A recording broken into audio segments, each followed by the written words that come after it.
السلام علیکم جی دوستو، میں ہوں آپ کا ہوسٹ فواد پمار۔ اچھا، میرے یہ چینل کا مقصد انوائرمنٹ کو یوز کرنا، تو ارد گرد جو چیزیں آپ کے پازیٹیو آپ استعمال کر سکتے ہیں اس پہ یہ میں بیس کرتا ہوں۔ لائک کر دیجیے گا، شیئر کر دیجیے گا اگر پسند آ جائے، ورنہ کوئی نہیں۔ آج میں بات کروں گا ایک آپ کے گھر میں، جس طرح میرے گھر میں ایک گھاس ہوگی ہے، یہ دیکھ لیں گھاس،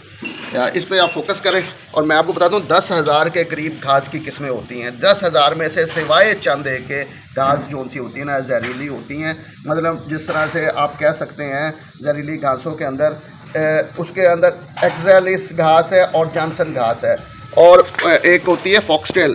یہ بیج اس کے جانوروں میں پھنس جاتے ہیں، اور جو سورگم بیلیسس جو جانسس گھاس ہے خشک ہونے پہ یہ سائنائڈ پیدا کرتی ہے۔ یہ 3-4 گھاسوں کے علاوہ باقی تقریباً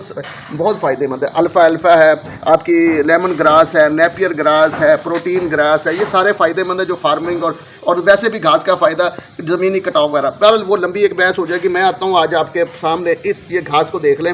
یہ گھاس اگر آپ کو سمجھ آ رہی ہے تو اس کو آپ نے اپنے ارد گرد دیکھا ہوگا، ٹھیک ہے نا؟ تو اس گھاس کے اوپر میں آپ سے آج بات کروں گا، اور اس ہماری جو اس کا جو فائدہ ہے اس کے اوپر بھی، اور اس کے تقریباً 30 کے قریب فوائد ہیں۔ تو ان کے فوائد جو سے ہیں وہ آپ کے ساتھ ڈسکس کرنا میرا مقصد تھا۔ تو انشاءاللہ تعالی میں اب آپ کو اس کا نام سے شروع کرتا ہوں۔ تو اس گھاس کو گور گھاس کہتے ہیں، جی ہاں، اس کو جی شروع جی گوکھی گھاس، یہ دیکھ لیں، اسے گوکھی گھاس ہے، اس کے 30 حیرت انگیز فوائد۔ اصل میں فوائد اتنے زیادہ ہے تو میں نے وہ ڈاٹا اس کا موبائل میں سیو کر لیا تھا۔ تو اس کی جو اجزاء اور اس کے جو مرکبات ہیں گوکھی گھاس کے، وہ 30 ناقابل یقین فوائد ہیں، جس کے اندر جلد کی صحت کے لیے یہ انتہائی موضوع ہے، اور اس کو روزمرہ استعمال میں کریں تو یہ آپ کو جلن کا اور جسم میں جلد کے لیے انتہائی مؤثر ہے، درد میں آرام کے لیے فائدہ مند ہے، بالوں کے نشو و نما کے لیے فائدہ مند ہے، جگر کی صحت کے لیے فائدہ مند ہے، اور یہ آپ کو جسم کو زہریلے مادے اصل میں جسم سے فارغ کرنے کے لیے فائدہ مند ہے، اسی لیے جگر کا فائدہ دیتی ہے، زخم بھرنے کے لیے۔ تو زخم کے اوپر اس گھاس کا اصل میں نے اس پہ اس لیے زیادہ توجہ دی تھی کہ میرے گروپ میں میرے ویسے بھی ایک بہت اچھے دوست ہیں، ظفر تارڑ صاحب شیخو پورہ سے، تو انہوں نے ایک دفعہ مجھے واٹس ایپ گروپ میں بتایا تھا کہ ایک گھاس تھی جو قبل از مسیح سے استعمال ہو رہی تھی، جنگوں کے اندر طبیب استعمال کرتے تھے تلواروں کے زخموں کو سیف کرنے کے لیے۔ تو اس وقت اس گھاس کے اوپر میں نے پھر توجہ دی ان سے۔ تو آپ نے یہ کرنا ہے کہ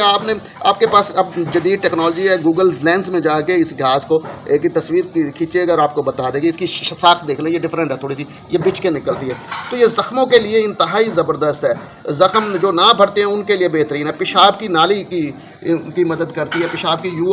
UTIs میں اور گردے کی پتھری کے علاج میں مفید ہے۔ میں مفید کہہ رہا ہوں، یہ نہیں کہہ رہی جس کے کیلے کے استعمال سے ٹھیک ہو جائے۔ ذیابطیس یعنی شوگر کے اثرات کے لیے یہ بڑی بینیفٹ ہے، شوگر کے مریض اس کو استعمال میں رکھیں، وزن کو متوازن کرنے کے لیے، اور اس کے پیشاب اور اثراتی جو اثرات ہیں پانی کے زیادتی کو کم کرنے میں مدد دیتے ہیں، اور اسی وجہ سے وزن جو ہے نا کم ہونے میں معاملات ہوتا ہے۔ پیٹ کے کیڑوں کے خلاف بڑی مدافع نظام کو، یعنی کہ آپ کی امیونٹی سسٹم کو بلڈ کرتی ہے، ہڈیوں کی صحت کے لیے بڑی مفید ہے، اور قبض سے نجات دیتی ہے، خون کی گردش میں بہتری پیدا کرتی ہے، کولیسٹرول کو متوازن رکھتی ہے، کینسر کے خلاف ممکنہ اثرات رکھتی ہے، اور یہ ممکنہ اثرات جیسے گھاس میں کینسر سے لڑنے کی صلاحیت ہو سکتی اس میں پائی جاتی ہے، اور اس سے ذہنی اور بے چینی کو ذہنی سکون اور بے چینی کے لیے فائدہ مند ہے۔ کسی کو سر درد میں یہ آرام دیتی ہے، پرسکون نیند کو یہ فروغ دیتی ہے، سانپ کے کاٹے کے علاج میں بھی گھاس کو روایتی طور پہ استعمال کیا جاتا ہے، سوجن کو کم کرتی ہے، جوڑوں کی صحت کے لیے مفید ہے، ٹھیک ہے جی۔ اور اس کے علاوہ یہ زخموں پہ لگانا، اس کے لگانے کے بھی آرام آتا ہے، اس کو کھانے سے بھی آرام آتا ہے، اور اس کی چٹنی وغیرہ بنا کے اس کو بھی استعمال کر سکتے ہیں، اور جلد پہ اس کا لیپ کرنے سے بھی اس کا بہتر رزلٹ ملتا ہے۔ آپ کو یہ ساری ڈیٹیل انشاءاللہ ڈسکرپشن باکس میں بھی آپ کو اس کی مل جائے گی، اور اس میں آپ کو اضافی طور پہ اس کی نیوٹریشن ویلیو بھی بتاؤں گا۔ خدا حافظ، اللہ حافظ۔